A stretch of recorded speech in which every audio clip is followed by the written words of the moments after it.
Bienvenidos, bienvenidas todas y todos a esta actividad, a esta nueva actividad de Nuevación, de Chapta, que estamos, bueno, todos muy entusiasmados pensando en esta actividad que un poco la estuvimos pergeñando, pensando con Nehemie desde hace ya bastante tiempo en conversaciones que hemos tenido donde, un poco trabajar cuestiones identitarias, cuestiones que tienen que ver con los cruces entre los judíos y qué es lo judío y lo que no es judío, en una narrativa diferente, en una forma de comunicación que hoy digamos, se está acelerando como un relato muy, valga el nombre, ¿no?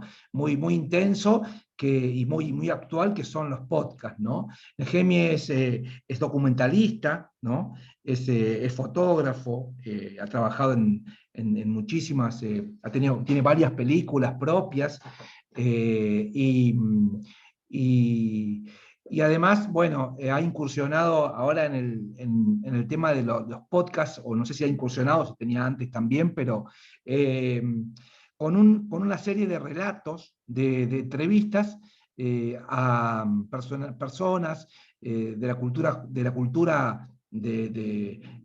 arte, de la música, de diferentes áreas del arte que, que tiene la particularidad de tener algún rasgo o alguna vinculación con los judíos, que eso lo vamos a conversar también en esta charla. eh, y, y preguntar sobre estas cuestiones, ¿no? Con las cuestiones identitarias y las cuestiones que tienen que ver con los cruces entre los judíos y los israelí, ¿no? Es decir, montones de cuestiones. Y nos va a acompañar y nos acompañan, que amablemente, digamos, han aceptado eh, sumarse, dos, dos artistas que la verdad nos engalanan con su presencia aquí, ¿no? Porque la verdad que nos ponen muy contentos poder presentarlos y estar con ellos, ¿no? Este, que son José Sefami e Inés Efron, ¿no? Yo decía, para hacer una presentación más completa, ¿no? Que Nehemie Tenenbaum es mexicano, es director de cine y guionista, graduado en la Tisch School de Arte de la Universidad de Nueva York, y que, entre otras, además de sus películas, que la hemos visto, fue director de fotografía de la televisión israelí y fotógrafo de la Survivors of Shoah Foundation. José Sefami es un actor muy conocido, mexicano, que bueno, ha participado en más de 80 películas, muchas de las cuales hemos visto en Argentina, como Amores Perros, por ejemplo, o Miss Bala, Arráncame la Vida, Cantinflas y tantas otras más, ¿no? Y bueno, Inés Efron, o Efron, digamos, en mi caso yo me hago llamar Efron porque mis abuelos se llamaban Efron, pero Inés, perdón, Efron, pero ella es Efron, que también fue entrevistada en los podcasts, que es actriz y es protagonista de muchas películas, como XXI, Días de vinilo, El nido vacío, Cara de queso, Monos y muchísimas más. De modo que, bueno, vamos a dar comienzo a esta conversación. Y bueno, Nehemie, ¿cómo es que te pica, que te empieza a arder en vos esta idea de hacer estos podcasts, ¿no? ¿Qué te motiva a hacer estos podcasts? Bueno, primero estábamos en pandemia, ¿no? Todo se paró. Estábamos conectados todos a través de la virtualidad, a lo remoto. Y bueno, empezó a haber un boom de podcast. A mí siempre se me hizo un lenguaje muy interesante y muy orgánico, en el sentido de que es como un Netflix, pero de la radio, ¿no? O sea, no tienes que cachar el programa. Si te metes a la hora que quieras, puedes estar cocinando, bañándote, doblando la ropa, haciendo ejercicio y puedes escuchar contenidos extraordinarios de todos los temas. Entonces siempre me pareció muy interesante el formato. Y bueno, pues estando en la casa, aburridos, ¿no? Me pareció interesante incursionar en esto. Entonces me puse a averiguar cómo se hace un podcast, ¿no? Ahora, como vengo de la cultura del cine, entiendo más o menos lo que es el audio y cómo se puede grabar buen audio. Y eso me ayudó muchísimo. También me entrevistaron a mí a un podcast, una persona me entrevistó y dije, qué interesante proyecto esto de poder entrevistar figuras públicas, no porque yo sea figura pública, pero a mí me entrevistó y dije, qué interesante conocer la manera en que se relacionan estas tantas figuras públicas con su judaísmo, con su judeidad. También te quiero decir una cosa, les quiero decir una cosa, cuando yo estaba chiquito, desde niño, siempre tenía esta necesidad de conocer, una curiosidad enorme, de saber cómo, en este caso, yo con el cine, porque desde niño me gusta mucho el cine, cómo tantas figuras públicas dentro del cine se relacionaban con su judaísmo, con su identidad. Desde niño tenía mucha curiosidad y comprábamos libros en mi familia y cómo le iba a Harrison Ford, que si su mamá era judía, que si el papá, que si Paul Newman, que si Dustin Hoffman. Tenía mucha curiosidad. Entonces, bueno, ya de adulto pensé que era muy buena idea entrevistar, porque la mayoría de nuestros personajes han hablado muchísimo sobre sus logros profesionales, pero rara vez han hablado sobre su identidad judía. Digo, tal vez en alguna entrevista dan, no sé, tienen un beat pequeño, ¿no? Pero hacer un podcast ya completo, más profundo, a profundidad de dónde vienen sus antepasados, cuál es su relación, si es cercana, si es lejana, etcétera, creo que no se había dado. Entonces, bueno, ya ahí surgió la idea de hacer el podcast.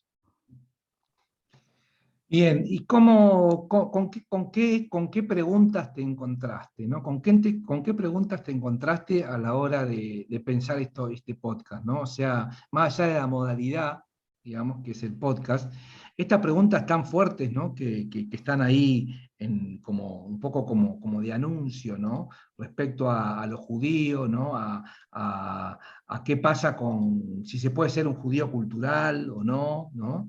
¿Qué significa ser judío, ¿no?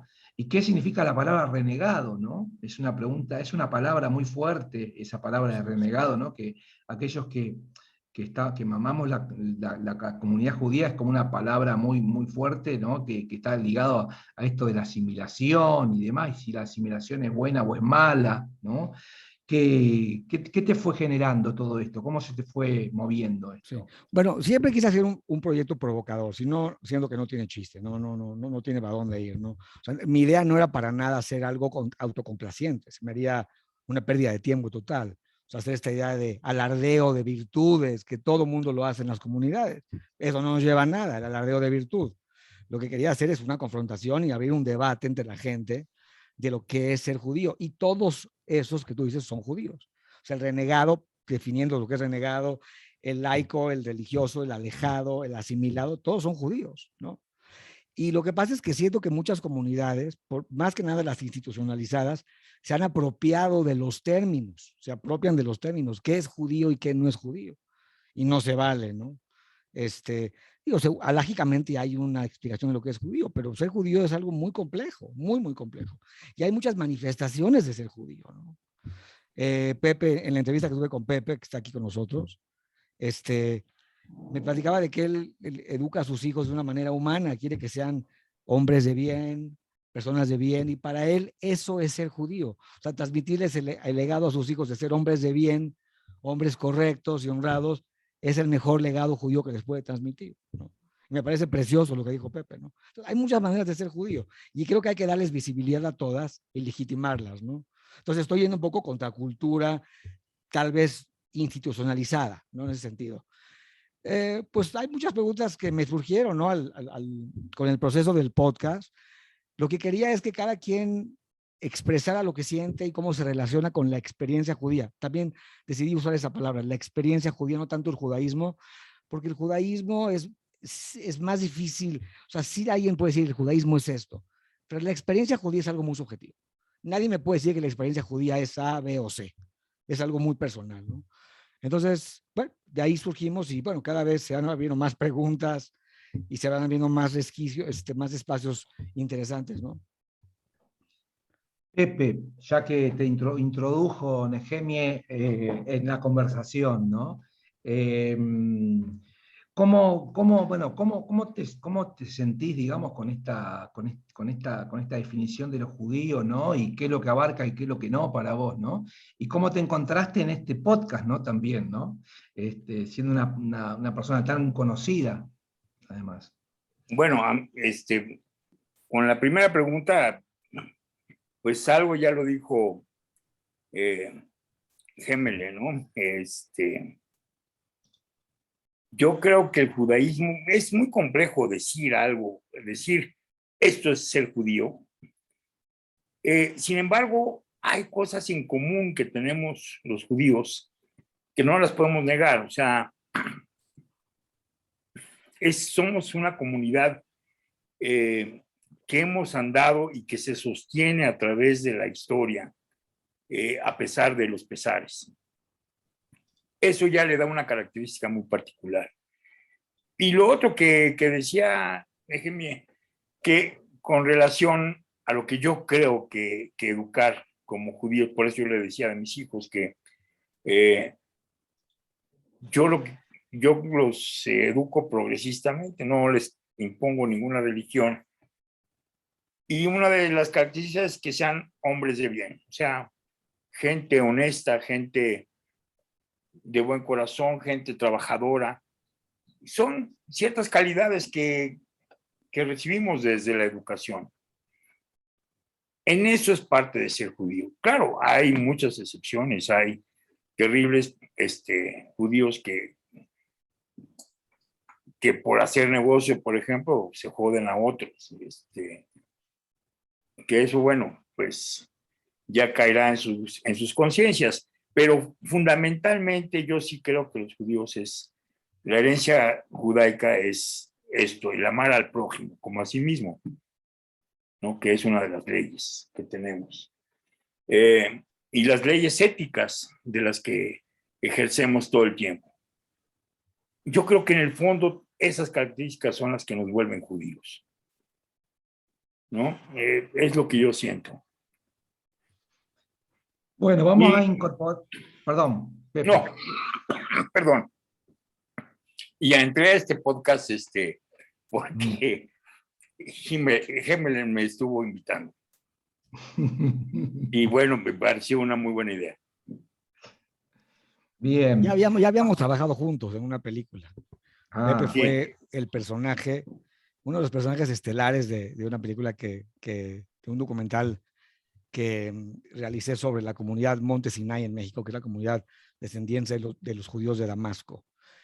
Y Pepe fue el personaje alejado, porque los demás estaban en la comunidad, y le dio una dimensión extraordinaria a la película, la verdad. Entonces ahí nos O sea que conocimos. ya venían. Vamos a incorporar a la charla a Inés, que bueno, que está aquí presente también. Y que bueno, Inés, bienvenida, gracias por estar acá. Y bueno, te quería preguntar básicamente algo parecido a para empezar a lo que le pregunté a Pepe, ¿no? ¿Desde dónde viene tu lugar o tu vinculación con los judíos, con tu identidad? ¿De qué manera te llega a vos, ¿no? El vínculo con los judíos? A ver si... Me parece que estás muteada. A ver.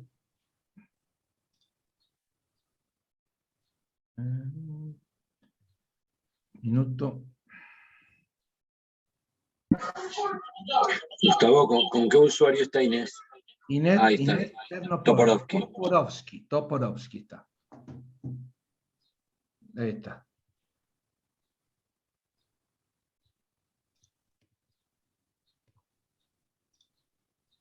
No la veo. Ahí estamos, a ver. Está, ahí sí. Ahora sí, Ahí no, estamos. no me dejaba activarlo a mí sola, me lo tenías que activar. Bueno, respondiendo a tu pregunta, Gustavo, para mí el judaísmo, recién te escuchaba y la sensación es que fue un clima poco nombrado, pero a la vez vivido con cierta melancolía de algo que ya pasó, como de algo que estaba, bueno, mucho como con esta cosa de mis padres de haber escuchado el Yiddish en sus casas de origen y cierta melancolía con esa sonoridad. Pero después algo que a nosotros no se nos daba o sea, del modo más concreto que se nos compartía era con la comida. Con las comidas en las celebraciones de Año Nuevo y Pesaj, que no se entendía mucho el significado, pero sí se celebraban y se comía. Y eso, y para mí es como una sensación de una pertenencia medio confusa, como medio de algo que sí me sabe a raíz, porque creo que lo cuento en el episodio del podcast, que es como la música klezmer a mí me conmueve de punta a punta, pero a la vez como con una sensación de no entender, o sea, no me han educado con un conocimiento de qué es ser judía. Entonces, bueno, un poco esa es mi atmósfera. Gracias Inés por este comienzo. Nehemia, ¿cómo fue tu encuentro con los diferentes entrevistados, ¿no? Porque hay entrevistados de diferentes países, ¿no? Hay de Costa Rica, de Panamá, de Cuba, con brebajes de Argentina, de México, con brebajes culturales e identitarios muy judíos, y muy diferentes, digamos, con muchas mixturas, ¿no? ¿Cómo fue ese encuentro con diferentes culturas, digamos? Pues la intención desde el principio fue, tenía como 3 directrices. La primera era que sean figuras públicas. Creo que eso era importante, en mayor o menor grado, ¿no? No tienen que ser las más conocidas, pero que sean figuras públicas, porque siento que eso le da más interés a la audiencia, ¿no? La otra es que no tenga censura. Es un proyecto autónomo, libre, no es de la comunidad judía de México. Nadie me contrató para hacerlo, yo lo decidí hacer, yo conseguí mis fondos por fuera. Y la idea es que sea completamente libre y sin censura. La gente diga lo que quiera decir, completamente. Y la tercera es que también fuera intracomunitario y extracomunitario, o sea, que fuera de todos los países de Latinoamérica. De hecho, ya empecé el podcast en inglés, que se llama Jewish Tales. Ya hice 4 entrevistas. Entrevisté a un director de cine que se llama Jeremy Kagan, que dirigió una película que se llama The Chosen, no sé si la conocen, muy famosa, del libro de Chaim Potok.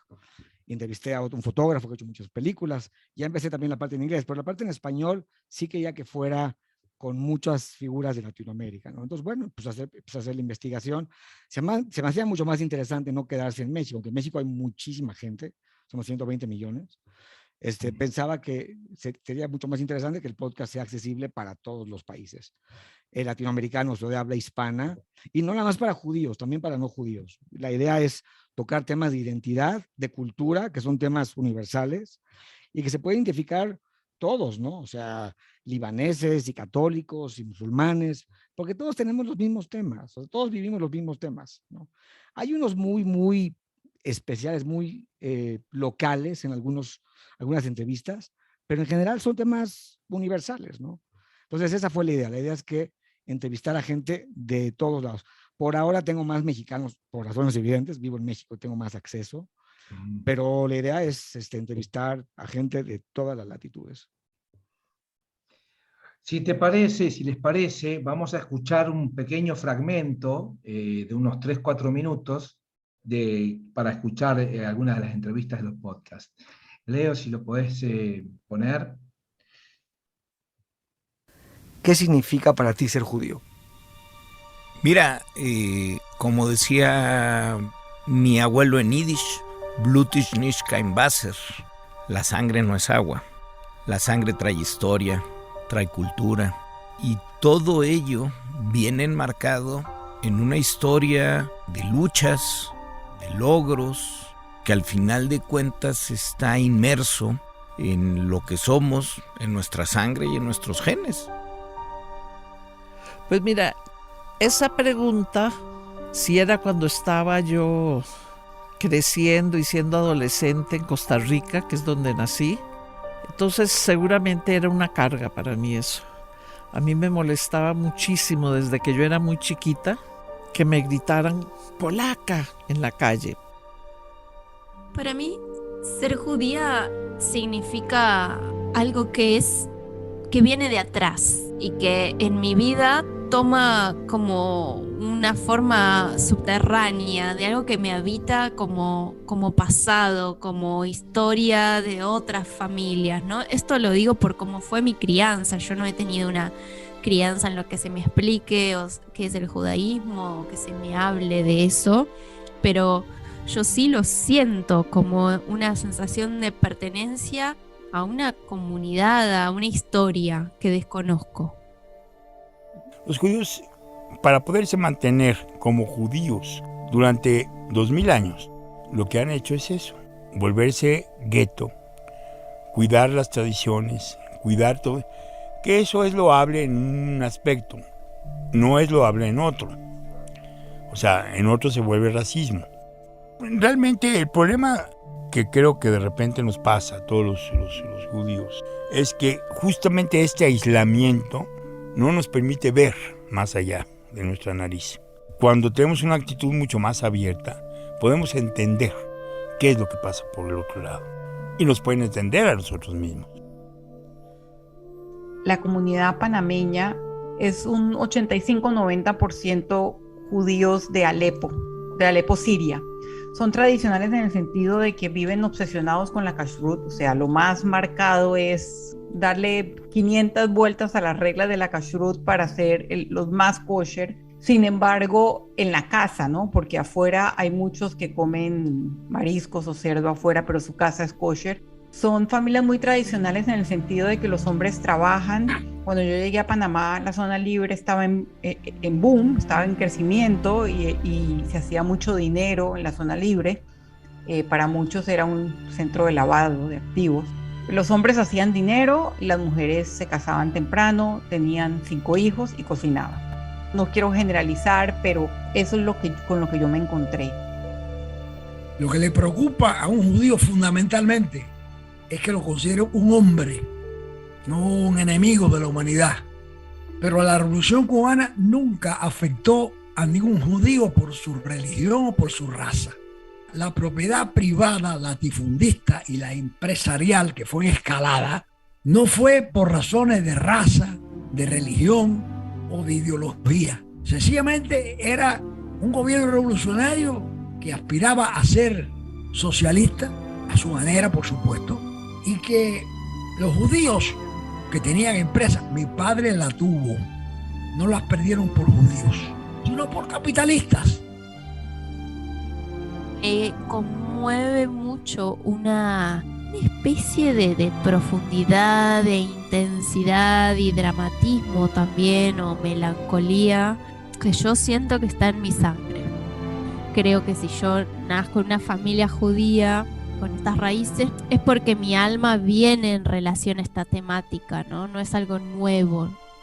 Hay algo de eso, como de lo que está ahí detrás que me conmueve y es un clima, ¿viste? Que yo siento empatía.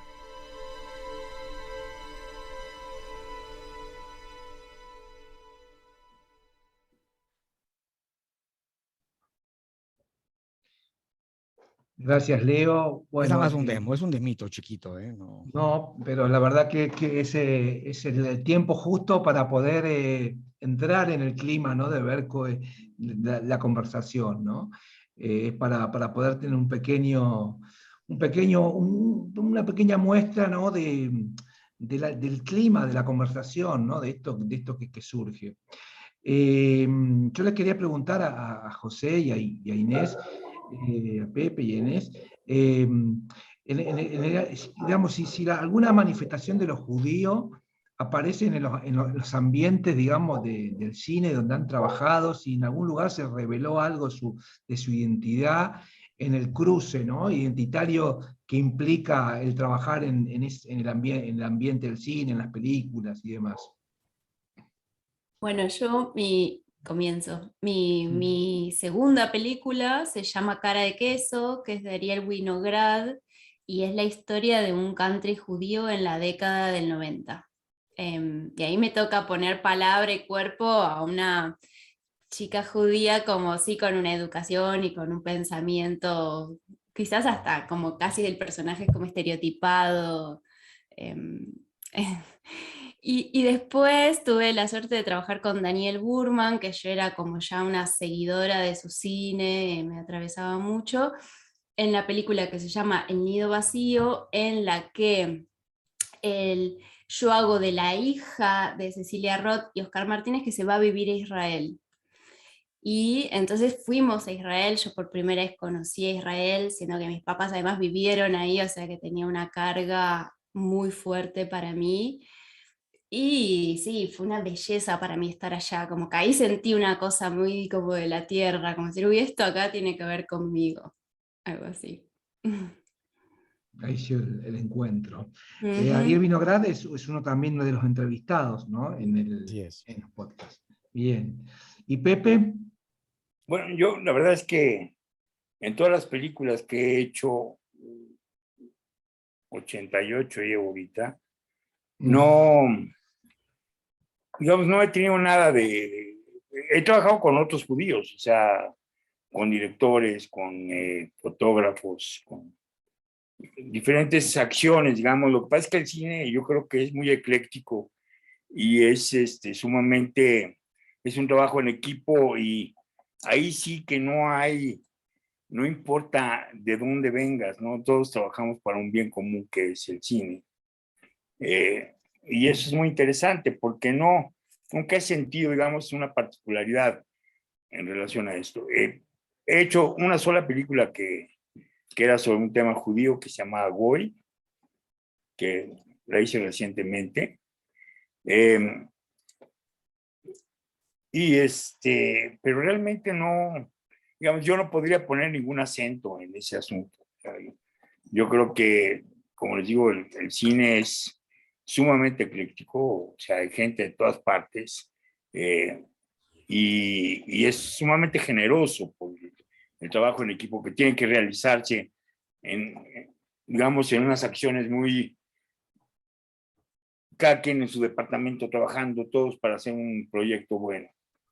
Entonces, no hay una preocupación real sobre el asunto, ¿verdad? Nehemia, hay como palabras fuertes, ¿no? Que aparecieron ahí en este pequeño fragmento, ¿no? Por ejemplo, en un momento, creo que era Pepe, ¿no? Que hablaba del tema del gueto, ¿no? Y es como muy fuerte la palabra gueto, porque bueno, es como que alude también a estos muros, y bueno, el gueto para nosotros significa mucho, y, y acá estamos hablando de nosotros mismos, ¿no? Entonces, como también Inés, cuando hablabas recién de la cultura del country, ¿no? Que en algún punto también tiene como unos ciertos cerramientos, y la película esa creo que lo marca, ¿no? Y más allá de la fuerza de las palabras, ¿no? Y acá me parece que está bueno, y les tiro a los tres la idea de cómo podemos pensar los judíos en las fronteras o en las mixturas, ¿no? Porque también digamos, en una vieja idea había como una identidad fija, única, establecida, que se planteaba como monolítica, y que para hacer algo uno tenía que ser completamente eso, y tenía que renunciar a otras cosas, digamos, ¿no? Y un poco hoy pensamos en términos de que es a través de no renunciar a cada una de las cosas, a las particularidades, que construimos lo común, ¿no? Y es ahí donde me parece que tiene que cruzar la avenida de los judíos, no sé qué piensan. Bueno, aquí, por ejemplo, lo que tú empezaste a mencionar sobre la idea del gueto. Sí, el gueto, digamos, antiguo, que se usó mucho en Europa, era guardar a los judíos en una colonia amurallada, ¿no? Como el gueto de Varsovia, etc. Yo creo que después se empezaron a formar, por lo menos en México, autoguetos, digamos, en zonas urbanas donde se concentra la comunidad. Por decir, en México hay una colonia que se llama Tecamachalco, hay, no sé, ciertos lugares que son particularmente donde han estado yendo a vivir, digamos, como en conjunto, como en grupo, los judíos. A eso me refiero con los guetos mentales también, ¿no? Creo que hay un gueto mental también, hay un no querer salir o no querer abrirse a otros. Y eso implican también miedos, implican realidades en otros casos, desgraciadamente, pero cosas que hemos vivido anteriormente y cosas que podríamos vivir. Pero finalmente hay esta anexión entre los mismos judíos de crear nuestro propio mundo, ¿no? De crear un mundo como aparte, como una burbuja. Tiene su sentido, tiene su porqué. O sea, no es un juicio, sino al contrario, creo que es una realidad que se debe a muchos factores históricos, ¿no? Desde que los judíos empezaron viviendo en otros países donde no les permitían cosechar o no les permitían trabajar el campo, entonces se volvieron más gremiales, ¿no? Por las situaciones, o sea, no podían tener tierras, entonces, ¿qué hacían? Pues, tenían los oficios, diversos oficios con los cuales se podían sostener en diferentes lugares, y siempre además los utilizaron, digamos, ciertos gobiernos para atacar los problemas que se generaban en el propio país. Y eso, bueno, pues orilló a que se vuelva uno, en ese sentido, como autoguetos. Esa es, digamos, como una reflexión nada más. Debe de haber muchas. Inés, ¿quieres platicar?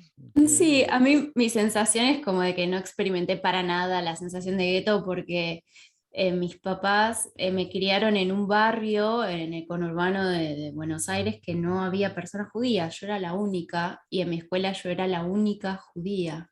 Después de más grande, cuando empecé a estudiar actuación, empecé a conocer gente de la colectividad y ahí sentía esa cosa que me conectaba, que era como una cosa de familiaridad, pero como algo que no se explicaba mucho porque hasta casi quizá por tener ciertas facciones similares.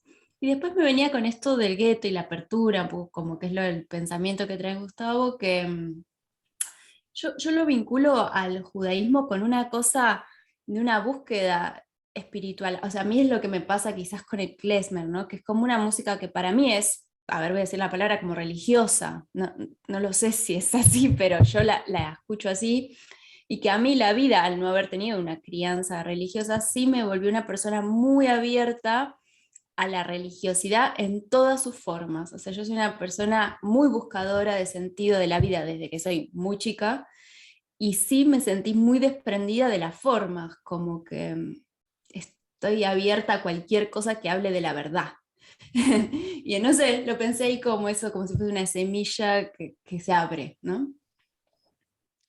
Yo pienso que cada uno habla como le fue en su historia, ¿no? O sea, tú estuviste, Inés, en un espacio donde eras la minoría, ¿no? Eras la única. Pepe y yo estuvimos en una comunidad y les puede contar Pepe, digo, si quieres tú, Pepe, lo que te pasó en la escuela, en la Mont Sinai, y luego cuando regresaste a dar clases ahí, etcétera. Yo me sé la historia muy bien. Nosotros crecimos en una comunidad, en la mayoría, donde era una comunidad muy cerrada, muy cerrada. Y creo que también en los 80s, 70s, 80s, tal vez 90s, la comunidad judía de México, no soy sociólogo ni historiador, pero pienso que era, sí, o sea, muy cerrada también, y la Argentina era más abierta, había como más aspectos cosmopolitas, ¿no? En Argentina en los 70s y 80s, pero pienso que el día de hoy, por lo que he escuchado, es que la comunidad argentina también se ha regresado a sí misma y hay como mucho retorno a la religiosidad y también se ha vuelto mucho más hermética.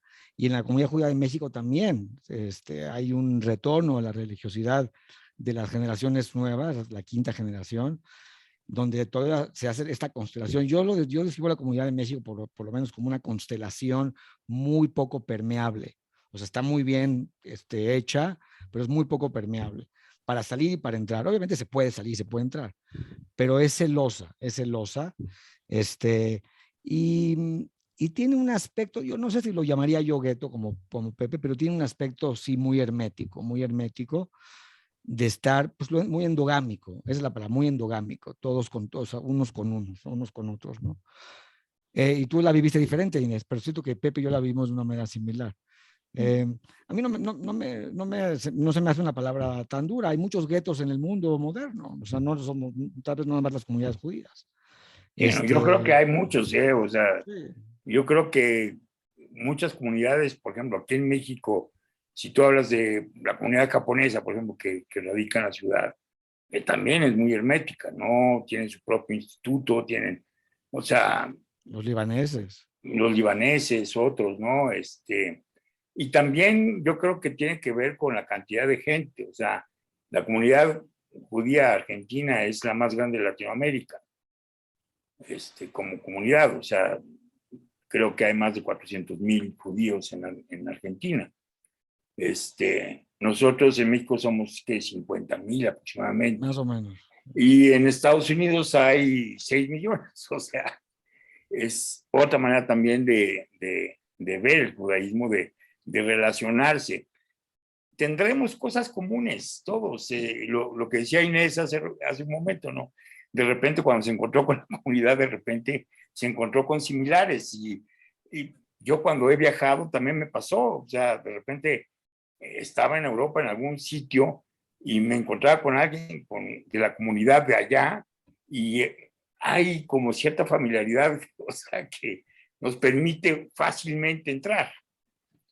Es muy particular eso, no sé si se ve en todas partes, pero a mí me pasó, por lo menos. Esa familiaridad, ¿no? Que un poco alude también a esa cuestión que Inés remitía, ¿no? De esa cierta cosa a lo mejor innombrable, que uno no puede referir con palabras tan claras, pero que tienen que ver con ciertos olores, con ciertas sensaciones, con ciertas cosas que no son tan taxativas, pero que hacen a la identidad que uno fue construyendo, ¿no? Voy a leer un par de comentarios de participantes.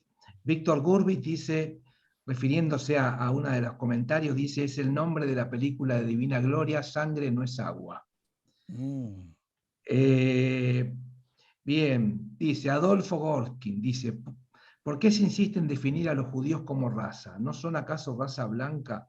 ¿No es más acertado denominar etnia? Además de que los mantuvo unidos en la diáspora por más de 2000 años, la religión o la tradición. Dos temas eje de lo que poco se habla. Entiendo que habla en general. Voy a terminar de leer y después podemos recoger un poquito algunos de los comentarios o preguntas.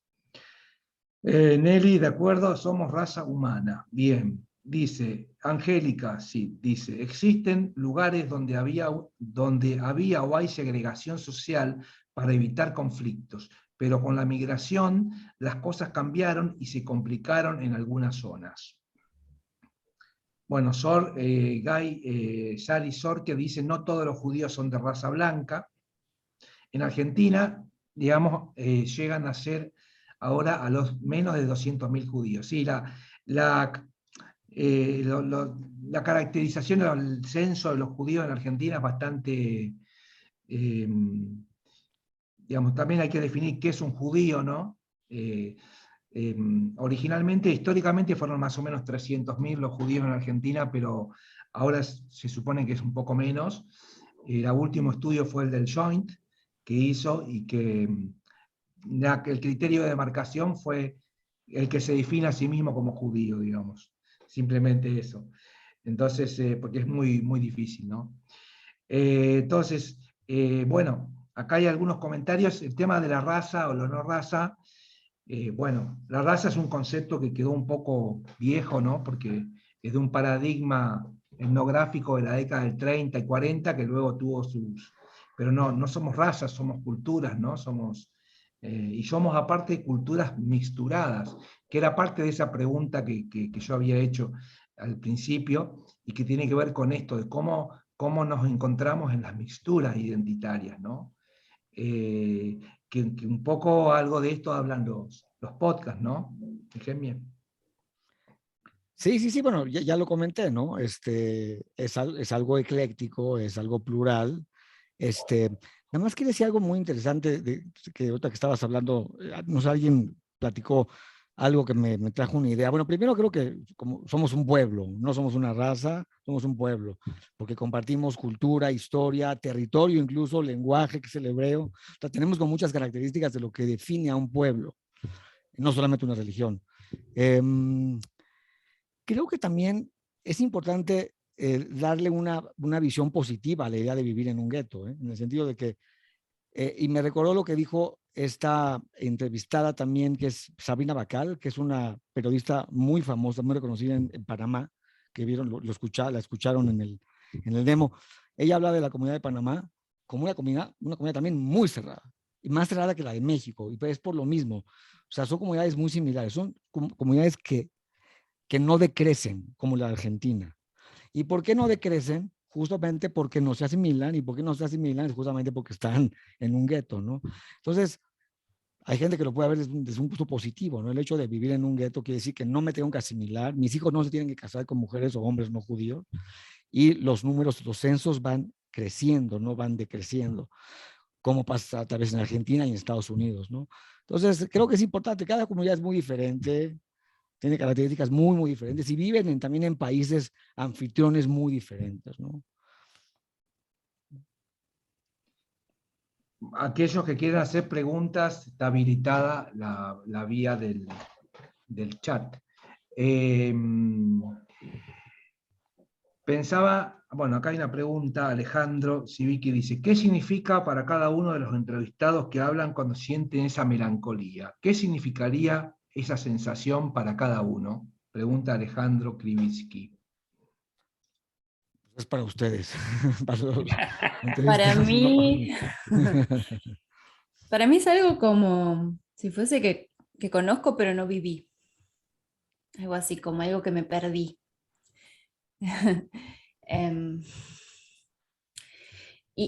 Y también esa cosa, bueno, como de eso que dije antes, como de mis padres, como trayendo esa cosa también, que para ellos no está más, que son sus abuelos, que eran los que traían ese, bueno, ese clima del Yiddish, la sonoridad, la comida. Eso, sí, creo que así lo puedo nombrar. Yo vengo de una comunidad judía de origen sirio, y bueno, mi abuelo era turco también.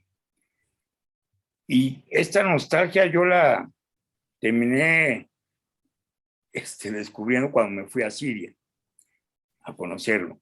O sea, fui a Damasco a conocer la tierra de mis abuelos.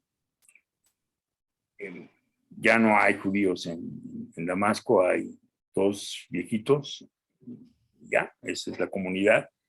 Y hay templos que quedaron, sinagogas que muy vigiladas por la policía, porque cuando fuimos a entrar, fui con mi hermano y con mi hijo, la policía nos hizo interrogatorios y todo, que éramos judíos, que hacíamos y que a dónde íbamos a ir. Una serie de preguntas así como poco hostiles, ¿no? Siria particularmente, la gente es hostil ante los judíos porque también están en guerra con Israel de alguna suerte, y entonces todo lo que suena judío suena a enemigo. Entonces, pero sin embargo, este viaje al país de mis abuelos representó para mí también un tratar de entender de qué cultura vengo, de por qué eran así mis abuelos, por qué eran así mis padres, por qué terminamos siendo de alguna manera mis hermanos y yo, de alguna suerte, de alguna manera que me es difícil describir, realmente. Sin embargo, entendí muchas cosas cuando fui a Siria también. Y estuve en Israel. Bueno, en Israel es un país más nuevo. Estuve un año allá en un kibutz, fue otro tipo de experiencia. Y ahorita que decían de razas, pues no existe una raza judía. Habían judíos que venían de Etiopía, habían judíos que tenían otro color de piel, y eso no les quitaba a los judíos para nada, ¿no? No, mis familias venían de países de Medio Oriente, que también es otro tipo de, o sea, la raza no existe en ese sentido. Yo creo que los judíos es una cultura, básicamente. Y con una religión que está ahí al lado de nosotros. No necesariamente tenemos que ser religiosos. Sin embargo, la religión es parte de nuestra cultura, ¿no? Acá hay un par de preguntas más. Dice Víctor Gurwitz, ¿hay alguna nota a Arturo Ripstein? ¿De él hay alguna anécdota muy interesante? No. ¿Una nota, una anécdota? Si hay alguna nota o anécdota. Bueno, no sé qué significa la pregunta. Yo tengo mucho interés en incluirlo para la segunda temporada. Digo, la idea es hacer muchas temporadas. Apenas terminamos la primera, ya empecé a grabar la segunda. Y la idea es hacer muchas, pero claro que tengo mucho interés en invitarlo. Es un director importante, muy importante. Mónica Poroli pregunta, ¿un judío se autodefine primero como judío y en segundo lugar como de una nacionalidad cualquiera? ¿Es primero judío y después argentino, peruano, australiano, etcétera? Yo creo que es una pregunta que tiene trampa. A mí siempre me han preguntado en México si soy mexicano o soy judío. ¿Y qué soy primero? Yo les contesto que a quién le gusta, que a quién quieren más, a su papá o a su mamá. Y ya me dejan de molestar, la verdad. Porque, o sea, pues es que no tiene que ser uno o la otra, pues puede ser las mismas, ¿no? Uno no es monolito, no es monolítico, como decías tú, ¿no? Pues uno es polifacético, ¿no? Puede ser judío y hasta puede ser budista, judío, argentino, se puede hacer de todo, ¿no? Entonces, no que la persona que lo preguntó es tramposa, digo que la pregunta tiene trampa, ¿no? Porque siento que te encasilla y la idea no se puede, o sea, la identidad no te encasilla, ¿no?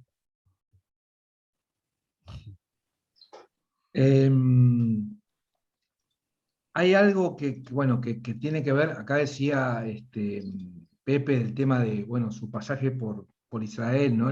Por el kibutz, y parte de las preguntas que también aparecen ahí en el podcast, digamos, o por lo menos que aparecen como indicadores, tienen que ver de los judíos y la relación de los judíos e Israel, ¿no? Nosotros somos un medio innovación que se define, digamos, como sionista, ¿no? Pero también el sionismo fue a lo largo de la historia transformando un poco su perspectiva, ¿no? De no ser exclusivista, sino que no solo israelocéntrico, sino que también después de los 5 puntos del programa de Jerusalén, en su momento se empezó a plantear la idea de la cultura de la diáspora como parte de esa raigambre con los judíos, ¿no? Y que aparte todos los años, los milenarios años de diáspora alimentan también el vínculo con Israel, ¿no? Bueno, y acá aparece, ¿no? Un poco este tema de la relación entre los judíos e Israel, si como algo excluyente o no. Muchas veces aparece incluso cuando hay problemas políticos o problemas que tienen que ver con el conflicto y demás, y que aquellos que de alguna manera participamos en distintas instituciones o organizaciones o demás, o estatales o de empresas o demás, aparece también esta cuestión, ¿no? De, bueno, ¿qué pasa con los judíos y con Israel? Incluso llegamos a tener en Argentina un presidente que cuando hubo un atentado a la Embajada de Israel, digamos, y un atentado a la AMIA, pide disculpas a los judíos, ¿no? Al pueblo judío, como si no fuera también parte de lo argentino. Entonces aparece un poco esto de Israel y los judíos, ¿no? ¿Cómo lo ven? Mira, yo puedo hablar porque yo estuve en Israel un año. Israel es un país completo y con una democracia y una cultura política muy amplia. Conviven muchos partidos políticos allá y se maneja igual que cualquier otro país. Yo creo que siento que políticamente hablando, yo estuve con la minoría, ¿no? Estuve en un kibutz que es el 4% de la población, me parece, en Israel. Y son comunidades comunistas puras, propiamente hablando, porque no hay propiedad privada, es otra manera de ver el mundo, y sin embargo coexiste con un país con una cultura económica más hegemónica, más internacional en ese sentido. Hay cosas con las que estoy de acuerdo con Israel, hay cosas que no estoy absolutamente de acuerdo, ¿no? Habían judíos cuando yo estuve allá que decían, habría que liberar la Franja de Gaza y otros lugares también para el pueblo palestino, lo cual se me hace importante, interesante en cuanto a una visión también de ciudadanos israelíes, ¿no? Que sería como solucionar un poco más el conflicto y no que permanezca una guerra santa, por decirle de alguna manera, durante tanto tiempo y generando odios, ¿no? Es complejo, porque Israel no es exclusivamente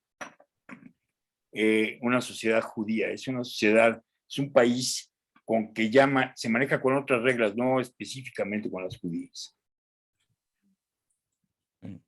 Creo yo. En mi historia, Israel significa que yo exista casi porque mis papás se exiliaron cuando acá estaba el golpe militar a Israel y por ser judíos tuvieron todo muy facilitado de llegar allá y tener casa y trabajo. Entonces también para mí Israel está ligado como a que ellos se hayan salvado. Yo la verdad es que incluyo el tema como parte de las preguntas en común. Hay algunas preguntas que son en común para todos los personajes, como cuál es tu sentir de ser judío, cuál es tu relación con el judaísmo, si creen en Dios. Hay algunos que no llegué, por ejemplo, que con Inés no hablé del tema de Dios y creo que con Pepe tampoco. Ya después, porque fueron las primeras, ya después ya incluí la pregunta de cuál es su relación con Dios. Entonces hay algunas preguntas en común que en algunos podcasts las dejo y algunos no, depende cómo los voy editando. Y una es cuál es su sentir o su opinión de Israel, en el entendido del conflicto realmente, ¿no? Para que sea un poco más provocador. Y nada más como para dejarlo, para exponerlo, ¿no? Y ya que el personaje me diga lo que sienta, ¿no? Y ha habido personajes pues muy pro-israelíes, como Gita Shifter, la directora costarricense, que su familia es del Beitar, pero no son religiosos. Beitar, o sea, Jabotinsky, o sea, la abuela era fiel seguidora de Jabotinsky, pero no son religiosos, y pues son de la derecha. Hay algunos, ¿no? Hay unos mucho más críticos, pero es una pregunta nada más así como para que los personajes platiquen. Yo vengo de como ustedes un poco, tengo la ideología de 2 estados para 2 pueblos. Creo que es la única solución al conflicto, no hay de otra. O sea, los palestinos necesitan tener una identidad nacional manifestada en un país a fuerza, no como un pueblo ocupado. Y yo creo que ningún pueblo quiere ser ocupado y ningún pueblo quiere ser ocupante. O sea, el ocupante también no la pasa bien. ¿Qué pueblo puede ser un ocupante? Entiendo que es muy complejo para Israel entenderlo, pero llevan ocupando un pueblo, ¿qué es? 70 años, tengo que hacer cuentas, pero creo que son 70 años, no, 50 años, 50 y tantos años. Híjole. O sea, creo que eso no va a funcionar, ¿no? Bueno, no ha funcionado, el status quo no funciona.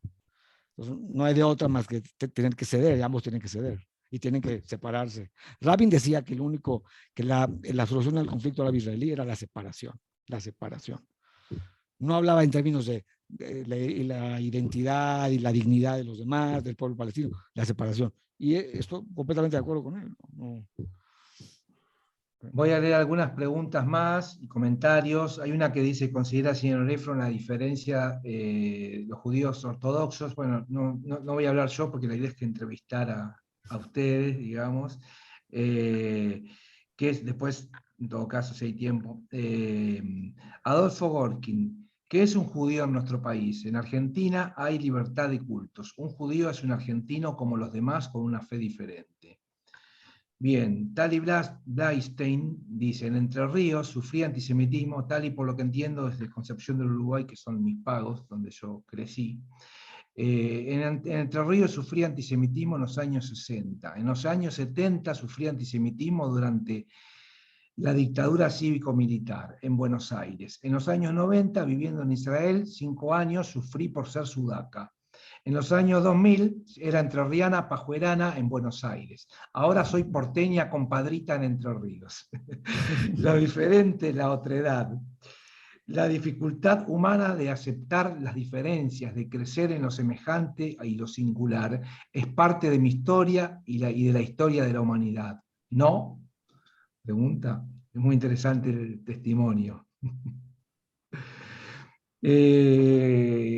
Bien, Jorge Marcipar dice, Ada Marcipar dice que esto que estamos haciendo, viviendo, intercambiando, es una forma de judaísmo. No sé si otros pueblos hacen lo mismo.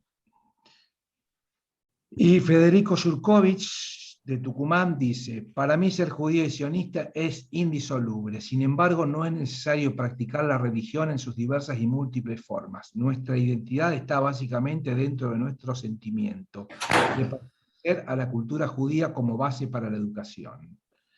Bueno, algunos comentarios sobre estos, de Inés, o Pepe o Nehemia, sobre estos comentarios, algunos bastante interesantes y provocadores. Lo único que yo quiero decir es que ahí están los relatos judíos, ¿me entiendes? Cada uno tiene su relato judío, su manera de ver las cosas, su óptica, y todas son legítimas. Sí, como algo de lo personal, ¿no? Como que lleva a lo personal y eso es lo interesante. Totalmente. No, yo solo quiero decir que mi abuela se crió en Concepción del Uruguay, nació en Concepción del Uruguay, nada más. Después escucho con interés, pero no sabría qué decir, me interesa nomás escuchar. Bien, venimos de los mismos lugares. Sí. No, porque estaba pensando, ¿no?, con esto de la negación del otro, ¿no?, que había como una vieja, una frase muy conocida, que si el judío no tuviera antisemitismo debería inventarlo, ¿no?, que decía Sartre. Y el tema, la frase de Sartre, y que bueno, y que a algún punto, bueno, hasta qué punto nos definimos en nuestra identidad también ante la negación, ¿no?, ante lo otro que nos niega. Muy interesante. Dice, bien, Sari Sor, que es importante responder la razón de por qué los judíos también son ateos. Sí, claro. Sí, creo que tengo 2 o 3 personajes que me dicen que son ateos. En México no lo conocen, pero bueno, los mexicanos van a saber,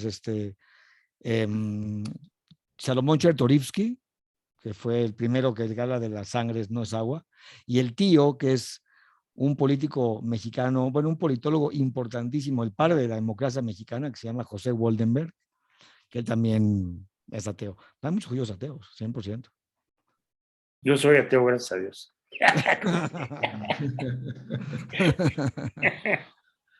Acá dice, si hay 14 millones de judíos, hay 14 millones de tipos de judaísmo.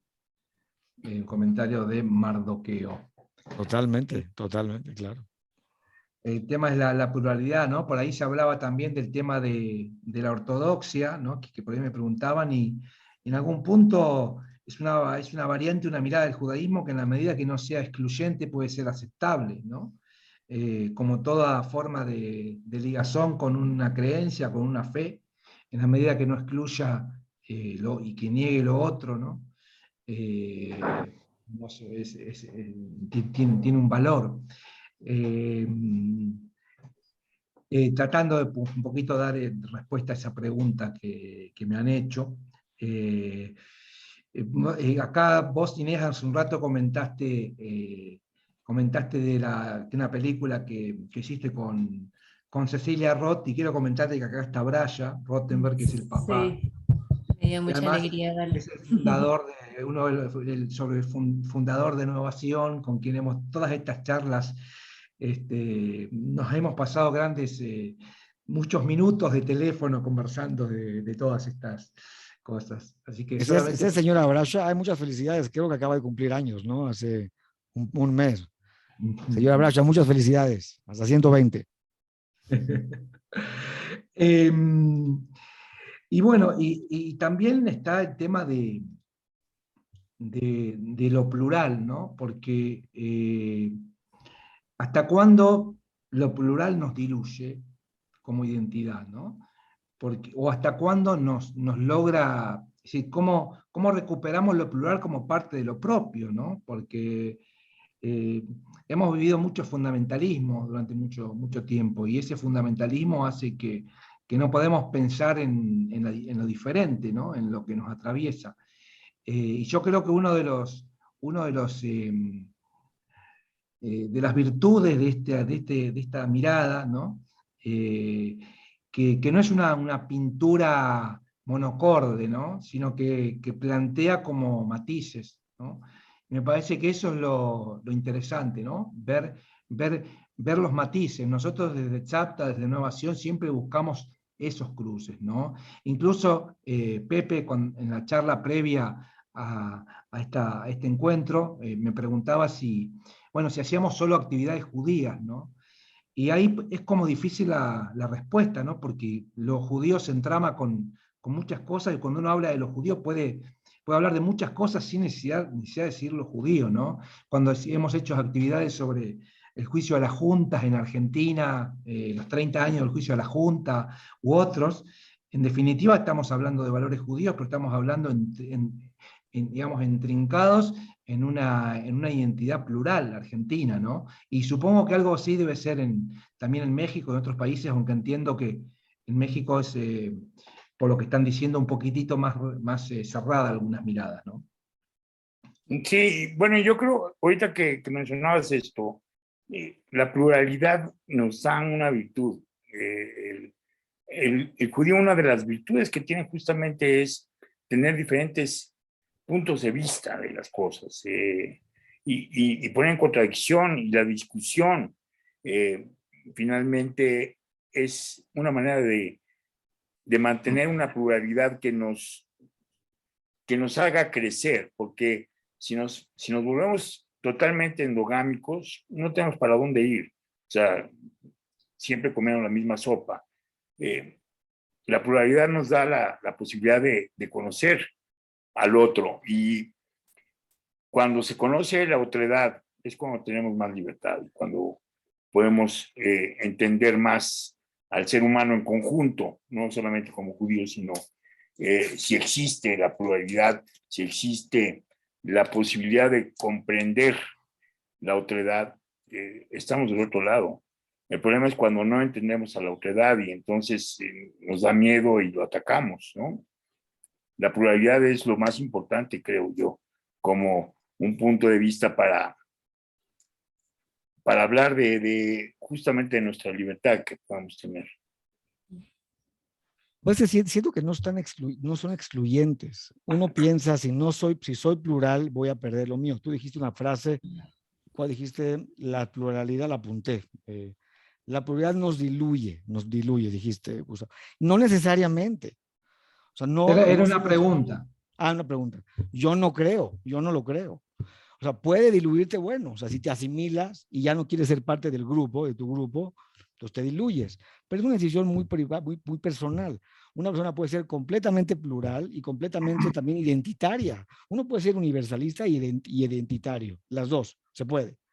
O sea, no chocan. Pueden chocar, pero no necesariamente chocan, ¿no? Nada más hay que saber cómo llevarlo. En mi película, en la que salió Pepe, hay una socióloga que se llama Liz Hamu, y ella da clases en la UNAM, que es la Universidad Mexicana, y está en la comunidad, se casó con un judío y está abierta a México y está insertada en la comunidad judía y en la comunidad mexicana, ¿no? O sea, yo siento que se puede hacer las dos, ¿no? Y yo creo que no te escucho. No, te escucho. Okay. No, que creo que también es una decisión propia. O sea, yo concuerdo con Pepe al 100%, ¿eh? Pero siento que los que se quieren quedar endogámicos y eso les da sosiego y les da seguridad, yo no los juzgo, adelante. Nada más sí creo que se están perdiendo mucha riqueza que hay afuera, eso sí lo creo, ¿no? Pero tal vez para ellos no es importante, ¿no? Esto se está poniendo lindo porque hay cada vez más comentarios y como que lo bueno de una charla así es que además despierte testimonios y demás en los que participan, ¿no? Nelly Feldman dice, ser judío para mí es pertenecer a una familia, no podemos negarla y cada miembro tiene su propia característica. Enrique Samperio Bar dice, es un placer escuchar a Inés, Nehemie, Pepe y Gustavo, un diálogo tranquilo, muy enriquecedor y amable entre humanistas, gracias. Alejandro Krivitsky dice, soy de una familia de las pioneras llegadas de Kherson, Ucrania, y que fueron masacrados al poco tiempo de llegar a la Argentina. Están en una tumba colectiva familiar en Basavilbaso, los Arcusin. Claro. También soy de los que íbamos al Banco Pelay con mi bobe. Banco Pelay es el balneario de Concepción del Uruguay. Soy un bicho raro porque recién a los 50 años estoy reencontrándome con mis raíces judías. Soy un judío criado como goy. Excelente actividad, felicito a los entrevistados y organizadores. Bien, Jorge dice, Yeshayahu Leibovich sostenía que no hay un parámetro único para definir al judaísmo. Franz Rosenzweig escribió un importante libro de filosofía llamado Estrella de Redención que analiza aspectos del tema. Bien, Gurbis dice, felicitaciones Alejandro en el Día del Periodista, gracias Víctor. Alejandro dice, conocí familias Arcusin en Concepción del Uruguay en mi infancia y adolescencia. Bien, acá se armó como un intercambio también interesante regional. Está bueno esto de despertar, ¿no? Entiendo que también es como lo que uno quiere provocar, ¿no? Y me imagino que también habrá sido una de tus intenciones con el podcast, ¿no? Generar en que a su vez cada uno se mire a sí mismo en su propia identidad y se piense a sí mismo, ¿no? Totalmente, totalmente. Hay un teórico de cine, yo soy cineasta, que se llama André Bazin, que él decía que la pantalla, en el caso del cine, debe fungir como un espejo, ¿no? Donde el público va y se refleja en la historia que está viendo en su propia vida. Y también se puede aplicar en un libro y a un podcast y a un pedazo de audio, ¿no? Entonces sí, la idea es que, claro, que genere reflexión en el público. Y en todos los públicos judíos y no judíos, ¿no? Porque como platicaba antes, siento que son temas universales, la identidad, la pertenencia, la cultura, etcétera. Inés, ¿cómo fue tu encuentro con lo otro? Ya que estamos hablando del otro, ¿cómo fue vos dijiste que desde tu más temprana infancia siempre fue al contrario del gueto, ¿no? ¿Cómo fue esa experiencia? De ser yo la otra. Claro. No sé, como que había una sensación como de sentirme medio rara, ¿no? Como que había, no sé, en mi casa había una calidez que en las otras casas yo no encontraba. Y que después más de grande fui encontrando eso, pero sí, como ya en punto abanderarse con la diferencia, porque además yo también nací en México, porque después de Israel mis papás siguieron su exilio en México, entonces siempre hubo una cosa como de esto que decía, la persona decía, siempre fui, nunca pertenecí, ¿no? Entonces, eso, ahí también aparece con eso de nunca pertenecí, decir, ay, ¿y qué es? ¿Cuáles son las raíces, no? Y que me gusta como esto que sale de la particularidad del judaísmo, pues sí, bueno, la raíz al final avala muchos colores, ¿no? La sensación, como a mí siempre me dio la sensación del judaísmo como una cultura muy rica literal de comida, que fue como me entró a mí, y de no sé, de riqueza, como de grandes pensadores también, ¿no? O eso es algo que yo escuchaba en mi casa, decir mi papá, no, sí, el judaísmo hay grandes pensadores, y de verdad lo creo, no sé si es algo que investigué tanto, pero lo creo, lo siento. Ahí Daniel Gusinski dice, yo me considero judío desde el punto de vista cultural. Mis abuelos vinieron desde Rusia y a pesar de mi ateísmo me considero judío. Bien, seguimos despertando, digamos, testimonios, que está bueno, ¿no? Hay mucho material para próximos podcasts, Nehemia. Después te voy a pedir que pongas, como ustedes dicen, la pica acá, ¿no? Nosotros decimos enlace o link para poder escuchar los podcasts, ¿no? Aquellos que quieran escuchar los podcasts, luego que se pongan acá para, bueno, vos lo vas inaugurando por semana, entiendo, ¿no es cierto? Sí, cada semana publicamos uno. Cada jueves llevamos 2. Este jueves viene el tercero y van a ser 10 programas por temporada. Entonces faltan 7 para esa temporada. Es muy fácil, digo, obviamente si quieres yo te mando después la liga o la puedo poner acá. Ahorita la puedo poner. Pero Para es que muy lo fácil, quieran es muy entrar. fácil. Lo único que hay que hacer es, no sé qué plataformas tengan acceso, pero está en Spotify, está en Apple Podcast, está en Google Podcast, está en Amazon Music. Nada más hay que meterse y buscar relatos judíos y ya aparece. Pero ahorita si quieres, en lo que tú empiezas a leer, yo busco las ligas y las pongo acá. Bien. vamos de a poquito ya cerrando esta actividad, que la verdad que yo me siento como con el pecho hinchado, como se dice, ¿no? Porque con esa sensación de que bueno, que pasaron cosas, ¿no? Que fueron pasando cosas, que cada uno abrió un poco de sí.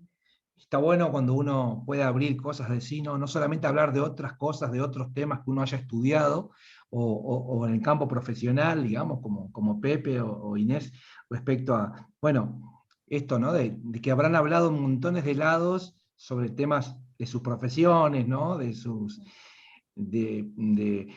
desarrollo en el cine, como actores y demás, pero acá es como que hablaron de su relación con los judíos, ¿no? Y cómo se sintieron con esto. Fíjate que yo podría decir algo. Hace un momento, como mencionaste, alguien mencionó sobre la familia, sobre la célula familiar. Y hablando de la pluralidad y la célula. Mi familia somos 7 hermanos, ¿no? Y ahí hay una pluralidad, o sea, cada uno piensa y tiene diferentes conceptos de la vida misma. Y sin embargo, todos somos judíos, o sea, hay algo donde no peleamos, pero somos absolutamente diferentes en cuanto a la manera de pensar de cómo vivir, ¿no? Tenés la otredad dentro de la familia, digamos. Exacto, con 7 hermanos pensando cada uno diferente. Es la pluralidad. Interesante. Inés. A mí me encanta tener estos espacios de pensamiento. Siempre la sensación cuando Nehemia me llamó era guay, no sé si yo tengo algo que decir. Y me gusta también como desde ese lugar de decir, ya no sé, darme cuenta que bueno, ese es mi lugar y que sí hay cosas para decir y que también me conecta con lo que algo por alguna razón en mi familia, nada, no se alimentó, no sé, no se habló mucho. O yo también no habré querido, hay algo creo que me pesa en el pasado del árbol genealógico que todavía no llegó el momento en mi vida de meterme con eso, pero nada, eso, me da mucho placer encontrar estos espacios de diálogo, de escuchar. Nehemia, ¿qué te pasó en este encuentro? En este encuentro, pues siento que reafirmo las ideas que tengo un poco con respecto al podcast de la pluralidad, de encontrar lo que dijo Inés muy bonito, la particularidad, o sea, buscar la particularidad en estas identidades. Me encantó esa frase, y también me llevo tus frases también. De hecho, yo me la pasé apuntando aquí ideas, ¿no? De lo que escuchaba y leía, porque a mí me ayuda mucho también a enriquecer la forma que yo entiendo el propio podcast, ¿no? O sea, lo tengo más o menos claro, pero con estos encuentros siempre salgo enriquecido, totalmente enriquecido. Y me doy cuenta que, pues es que la comunicación pues es el valor pues, más importante en una sociedad humana, la comunicación, ¿qué es esto, no? Exponer las ideas, enfrentarlas, platicarlas, debatirlas, pelearlas, etcétera, ¿no? Entonces me voy con un sentimiento muy grato. Bueno, y yo también voy a decir también que la verdad que, sobre todo por los testimonios abiertos y cómo ustedes se han entregado a este momento, tanto Nehemia como Inés y Pepe, con tanta espontaneidad, y también por los testimonios cómo se ha abierto muchos de los participantes aquí, ¿no? Cómo han contado sus historias, y creo que eso, cuando ya la gente se abre y puede contar parte de sus contradicciones, de sus dilemas, de sus preguntas y también de sus afirmaciones, sus certezas, creo que ya ahí hay como una parte de una misión cumplida, ¿no? Así que bueno, vamos terminando, vamos cerrando esta actividad. Hay muchos mensajes más. Víctor Gurbis, gracias por los participantes por la actividad. Tali Blaisten, me siento orgullosamente judía, no religiosa, cuando me emociona saber que conocí a la abuela de Inés, que conozco a Gustavo, porque ser judía es sentirme familia de otros judíos, que otros judíos puedan vivir su judaidad como la vivan. Gracias. Y hay varios comentarios más, muchas gracias. Bueno, vamos cerrando la actividad. muchísimas gracias a todos, las que quieran entrar a los podcasts están ahí. Así que con esto cerramos y pido que, bueno, hagamos la pantalla y podamos aplaudir para cerrar esta actividad. Y muchísimas gracias. Y hasta la próxima actividad. Muchas gracias. Gracias a ustedes. Gracias.